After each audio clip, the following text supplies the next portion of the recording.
हरे कृष्णा।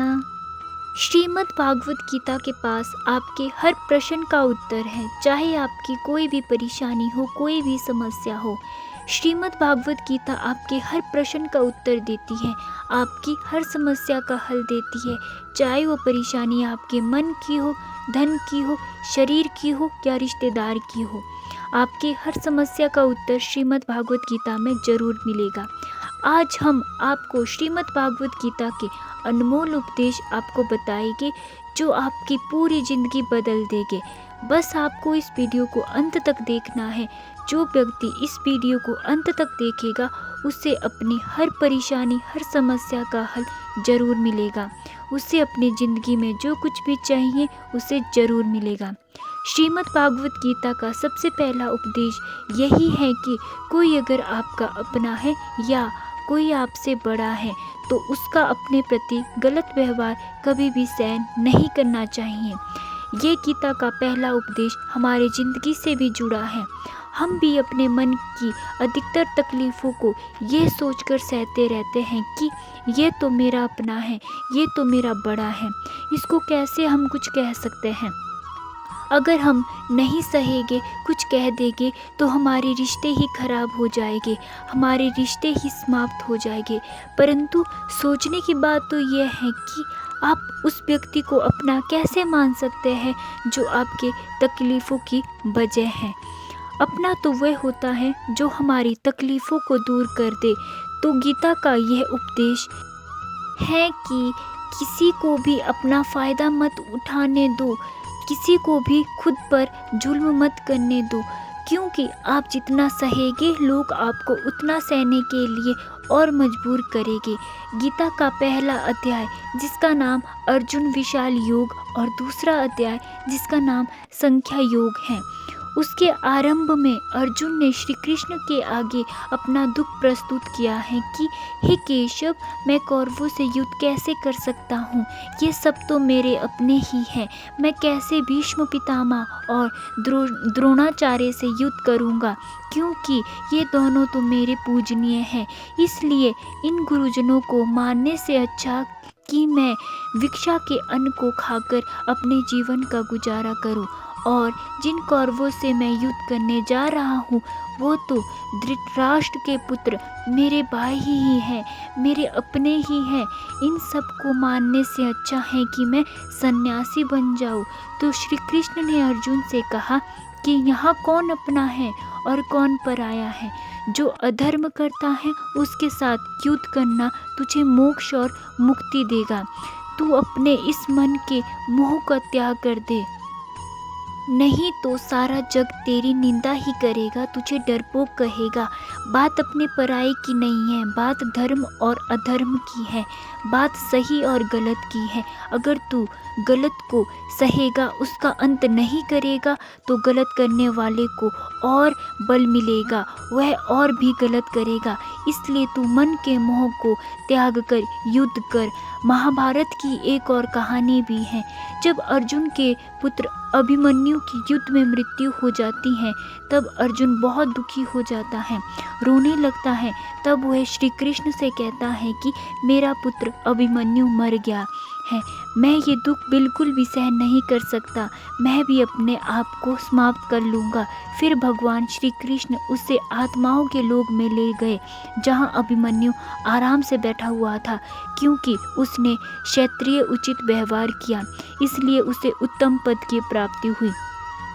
जब अर्जुन रोते रोते अपने पुत्र के पास पहुंचा तो उसे देखकर वह बहुत प्रसन्न हुआ, उसे गले से लगाकर कहने लगा, हे पुत्र, तेरे बिना मैं तो जी ही नहीं सकता, मैंने तो अपने जीने की आशा का ही त्याग कर दिया है।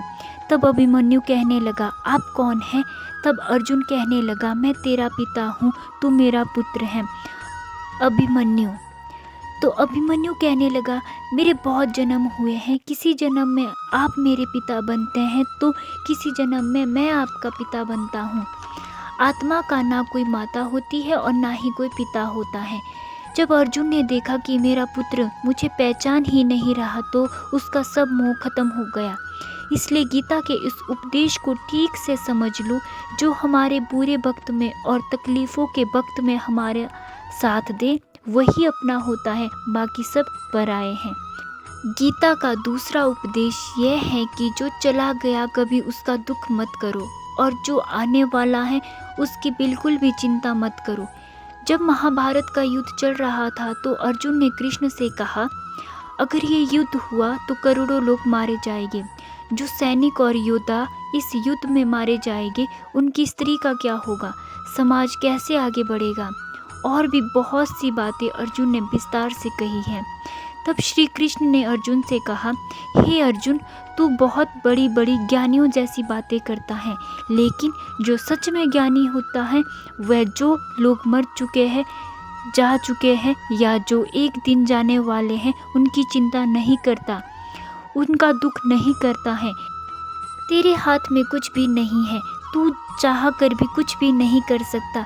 जीवन और मरण यह तो प्रकृति नियति है। इसलिए जो ज्ञानी होता है वो किसी के मरने पर भी रोता नहीं है। ज्ञानी जन ना तो बीते हुए समय का शोक करता है, ना तो आने वाले समय की चिंता करता है। इसलिए जो होने वाला है वह होकर ही रहता है और जो नहीं होने वाला है वो कभी नहीं होता है। ऐसा निश्चय जिसको समझ में आ जाता है, जिसकी बुद्धि में आ जाता है, उसे कभी भी चिंता नहीं सताती, कोई दुख नहीं सताता। हमारे सारे दुखों का कारण ही यही है। या तो हम जो वक्त गुजर चुका है उसे सोचते सोचते परेशान होते हैं, या भविष्य की चिंता कर कर के खुद को बीमार कर देते हैं या नष्ट कर देते हैं।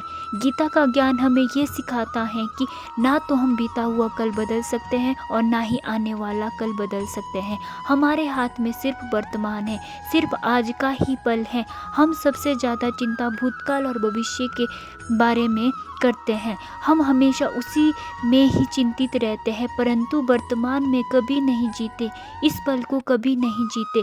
तब आप वर्तमान का आनंद लेना सीख पाओगे, तभी आपके जीवन का तनाव कम होगा, चिंताएं कम होगी। वर्तमान में जीना एक बहुत बड़ा उपलब्धि है। हमारे हाथ में आज का ही पल है, हमें जो भी करना है आज ही करना है। कभी भी ये सोचकर समय को नष्ट नहीं करना चाहिए कि मेरे पास बहुत समय बचा है। हमें समय की कद्र करनी चाहिए, तभी समय भी हमारी कद्र करेगा। इसलिए गीता के इस उपदेश से हमें ये सीख मिलती है कि हमें आज में ही जीना चाहिए, इस पल में ही जीना चाहिए। गीता का तीसरा उपदेश यह है कि मौत से डरना बिल्कुल गलत है। श्री कृष्ण ने गीता में कहा है कि ये संसार मृत्यु लोक है, जिसका भी जन्म हुआ है वह एक दिन जरूर मरेगा, जिसका आरंभ हुआ है उसका अंत भी अवश्य होगा।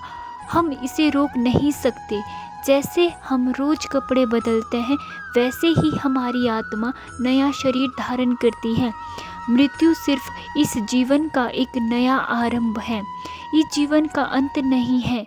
आत्मा कभी नहीं मरती, ना ही इसे कोई मार सकता है, लेकिन मौत का डर इंसान को सबसे ज़्यादा लगा रहता है और मौत का दुख भी इंसान को सबसे ज़्यादा होता है। एक पेड़ में दो पक्षियों का जो जोड़ा रहता था, उन दोनों को एक दूसरे से बहुत प्रेम था। उन्होंने साथ जीने मरने की कस्में खाई थी। एक दिन वहाँ एक शिकारी आया था। उसने एक तीर चलाकर वहाँ पेड़ पर बैठे मादा पक्षी को मार दिया। तो वह अकेला नर पक्षी रोने लगा कि मैं अकेला तेरे बिना कैसे जी पाऊंगा। तुम्हारी जगह मेरी मृत्यु आ जाती, मेरा जीवन तुम्हें मिल जाता। वह रो रो कर बहुत विलाप करने लगा। इतने में ही उस शिकारी ने दूसरा तीर चलाया और उस नर पक्षी को भी मार दिया। वास्तविकता में ये कहानी हमारी ही है। हम भी रोते रहते हैं जब कोई मरता है, लेकिन हमें ये नहीं पता कि एक ना एक दिन हमारा भी जीवन समाप्त हो जाएगा। हम भी उसी मृत्यु के पेड़ पर बैठे हैं, लेकिन शरीर का मिटना हमारा अंत नहीं है। श्री कृष्ण ने अर्जुन से कहा, हे अर्जुन, तेरे और मेरे अनंत जन्म हुए हैं, तुझे कुछ भी याद नहीं, लेकिन मुझे सब याद है। जो व्यक्ति इस सत्य को समझ ले कि मैं यहाँ इस संसार में कुछ समय के लिए आया हूँ, उनकी ज़िंदगी के सारे झगड़े, सारे दुख, सारी चिंता ही समाप्त हो जाती हैं। जब इस संसार से जाना ही है तो दुख किस बात का।